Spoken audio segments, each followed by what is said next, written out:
রাগ করলা? বেসিক্যালি একটু আগে যে ঘটনাটা দেখলেন, এটা আমাদের পুলিশ সদস্য দুজনেই ভিডিওটি যেভাবে যে কারণে ম্যাকিং করা হয়েছে সেটা হচ্ছে ঈদকে ঘিরে চোর বা ছোটখাটো চুরি করার বা প্রতারক মহল খুবই বেশি তৎপর থাকে চুরি করার জন্য। কারণ হচ্ছে তড়িঘড়ি করে আমরা নারীর টানে বাড়ির পানে বাড়িতে চলে যাই, বাড়িতে ঈদের ছুটিতে যাই। সো এই সময় দেখবেন রাস্তাঘাটে, পথে প্রান্তরে, বাসে, লঞ্চে এবং ট্রেনে বিশেষ করে এই চুরিগুলো হয়ে থাকে, যাতে করে যখন জানালা খুলে রাখে আমরা অনেক সময় ভাবে ফোনে কথা বলি। ঠিক এই ভদ্রলোক এখনো কথা বলতেছে, আমি একটু আগে দেখালাম ওই ভদ্রলোক এখনো কথা বলতেছে, কিন্তু ও যেটা কথা বলতেছিল এটা হচ্ছে আমরা জাস্ট দেখানোর জন্য করেছিলাম। তো রাস্তাঘাটে যখন স্টেশনে বা স্ট্যান্ডে বা বিভিন্ন রাস্তায় চলন্ত অবস্থায় বা জ্যামের মধ্যে যখন অনেকে কথা বলার জন্য বাড়িতে বা বিভিন্ন প্রিয়জনের সাথে কথা বলার জন্য মুঠোফোনটি আমরা ক্লাসের দিকে ধরি, ঠিক সেই সময়ে সিসকে চোরগুলো বা ছোটখাটো মোবাইল চোরগুলো বা চোরগুলো করে কি এই জানালার পাশ থেকে মোবাইল টেনে নিয়ে চলে যায়। সো এই বিষয়টা বিশেষ করে ঈদকে ঘিরে বেশি হয়। সো আমরা চাই কোনোভাবে যাতে করে এরকম দুর্ঘটনা না ঘটে।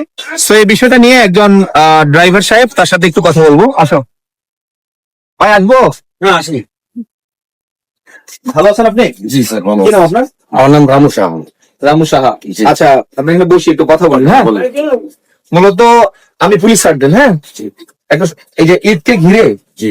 এই যে বাসে যে মোবাইল চুরি বা এই যে মানিব্যাগ চুরি বা গলা থেকে চেন চুরি, এরকম কোনো ঘটনা ঘটে? হ্যাঁ, ঘটে। অলওয়েজ, শুধু ঈদ না। হ্যাঁ, শুধু ঈদ না, অলওয়েজ আমরা রাস্তাঘাটে চলি, এই বিশেষ করে মুরগাপাড়, মদনপুর, চিরাং রোড, সাইনবোর্ড, যাত্রাবাড়ি, আচ্ছা, এই 5-7টা জায়গা আছে। এই যে জায়গার ভিতরে কি করে আমরা যাত্রীদের অভিযোগ করি যে দেখেন আপনারা মোবাইল খাবলা দিয়ে নিয়ে যাবো, আর আমরা দেখতেছি ওই যাত্রীরা কেউ শুনে কেউ শুনে না, যারা শোনে না তারাই এটা সম্মুখীন হয়ে যায় খাবলা দিয়ে নিয়ে। আচ্ছা, এখন বিষয় আমরা আবার গ্লাস লাগা দিতে বলি, তারপর গ্লাস লাগা দেয়। কিছু কিছু লোক আছে খুলে রাখে, খুলে রাখে তো দেখা গেছে মোবাইলের কথা হচ্ছে ফট করে খাবলা দিয়ে নিয়ে যায়। কিন্তু ইচ্ছা করলে কিন্তু আমরা ওটা ধরতে পারি, ধরতে পারলে কি হবো, আমাদের ক্ষতি হবে। দেখা গেছে এরা বিশাল চেন্ডিকা, এরা একজনে মোবাইল খাবলা দেয়, আরো 7জন তো আশেপাশে থেকে কি করে আমি একজনের ধরুন না, আরো 10 জনে আমার অ্যাটাক করবো, গ্যালেজ ভেঙে নেবে, সামনে গ্যালেজ বাড়ি দেবো। এই সিন্ডিকেটকে ধরার জন্য বাংলাদেশ পুলিশ কাজ করছে, মাঠে আমরাও আছি। এখন বিষয় হলো আপনার যেটা দায়িত্ব, আপনি ড্রাইভার হিসাবে বা একজন সুপারভাইজার হিসেবে আপনাদের দায়িত্ব হচ্ছে সচেতন করা। আমরা তাদেরকে বলবেন মেসেজটা, যদি শোনে তাহলে তো ভালোই। যাত্রীদের উদ্দেশ্যে বক্তব্যটা আপনি শুরুতে দিয়ে দিবেন যে আপনারা গ্লাস খুলে রাখলেও মোবাইলে জরুরি প্রয়োজনে কথা বললে লেফট সাইডে, মানে যাতে করে গ্লাসের অপোজিটে কথা বলে, কেমন?